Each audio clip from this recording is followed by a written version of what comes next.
Specialty Metals was started by my father about 30 years ago. He was working for another stainless steel company at the time, and then time came, he saw the need to fill a space that wasn't being filled by local companies. So Specialty Metals was born in the back room of a house in Northbridge near Perth. We were trading materials and basically buying and selling and delivering to various customers. That developed into moving out to Welshpool, to where we are today.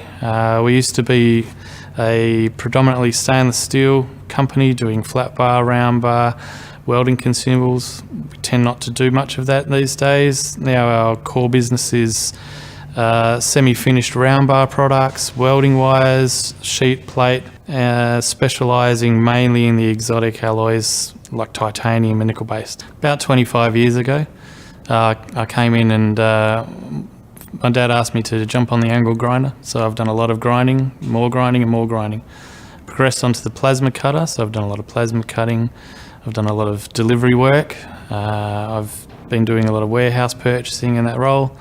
And over time I came into the office and developed from there, basically becoming the internal salesperson, the warehouse purchasing manager, and then eventually becoming the external salesperson. And since then I've moved on to full-time management, and I've been doing that ever since. My role entails overseeing the warehouse, the admin side of things, customer service, IT, security, all those kinds of things that come with a small business. Well, the services we offer specifically for non-standard items would be to help people procure the really niche market things. Special alloys, corrosion-resistant alloys, high-temperature resistant alloys, those kinds of materials that are not normally found in Australia. We've got a very extensive network worldwide, and we certainly utilise them. We've got quality systems in place. Every bit of alloy or any bit of bar that comes in, we positively identify. We have an XRF gun, so we would take delivery of whatever material it might be, we'll x-ray it. If we're cutting to size, we'll cut the bar, we'll hard stamp it, we'll label it. We'll keep electronic copies of the material certs on file. We'll supply our own material certs with every order. Nothing will go out the door without a cert or a hard stamp or a label. So traditionally we're a supplier to the oil and gas and mining sectors, a bit into the education for universities and the R&D departments, agricultural to an extent, and of course defence. And the materials that we supply to them could be anything from the easiest small nut and bolt or bit of bar to a welding wire to a specialised piece of material. So oil and gas is probably the majority of our business. It might be sitting around the 50-60%. Mining sector's certainly quite up there as well, say another 20-30%. We see defence coming online a bit more to take up probably the bulk of the rest of that, and education here and there forms a good part of the R&D side of things. We actually supply all over Australia, not just WA. Of course, we need to focus on our traditional customer base, which is here in WA. We grow our business through other states, and definitely overseas we have quite a few regular customers. And because we have such a diverse range of materials, we get calls from all over the world. Some of the oil and gas customers are second-tier suppliers to the end users, like your BPs and Shells and Chevrons.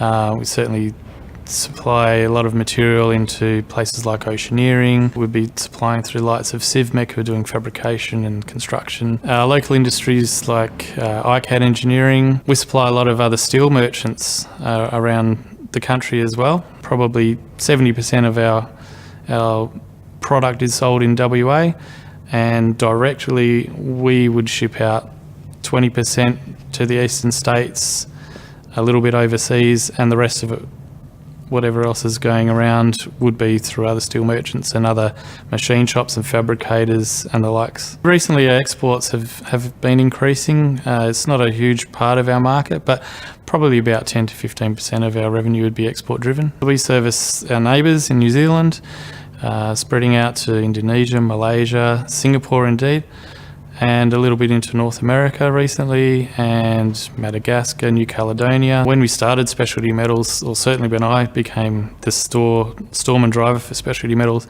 I was on HMAS Sterling every other day delivering structural stainless steel to the base.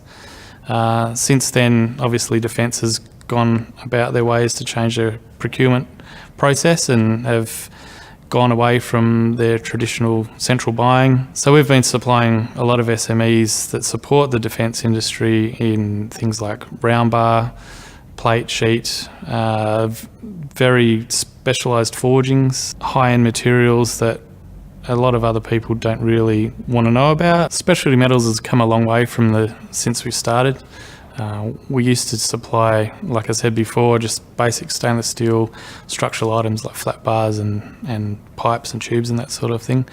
We've really grown into a market now where we supply a lot of high-end materials into a lot of different markets that are not traditionally looked after by the local other steel merchants in town. So what we see that we've really achieved is to fill a gap in the market that nobody else is really looking after.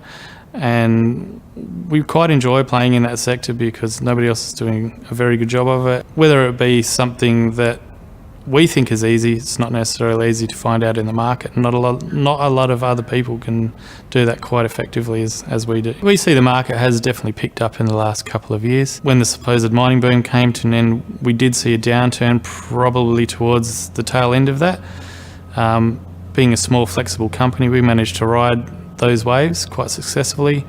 We've seen an upturn in the market. Things seem to have gotten back to the norm where they should be, with all the chatter about defence work that's going around at the moment. We've seen signs that the Australian market has definitely gotten back to a level where it needs to be or where it should be, and it can only grow from there. We've been gearing up with our stocks over the last couple of years. We follow what we see as patterns, but they can't always, nobody's got a crystal ball, so we can't guess what people want. So we really do seek customer input. At the same time, we actually put our money where our mouth is, and we will go out of our way and stock materials that we think that is required in the market.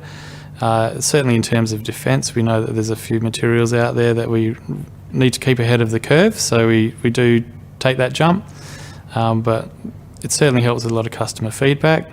If we looked towards the future, we would see ourselves possibly in the 3D printing space, although that would compete with our raw product, but that's probably the way of the future. We've been investing in new racking systems, adding in new stocks. We're always continually changing our stock lines. We're very flexible, so if something comes up and somebody says, I need to buy X, Y, Z, the decision makers are there. We can make a decision on the spot, and if we need to jump, we can jump to tailor a stocking program however we need to.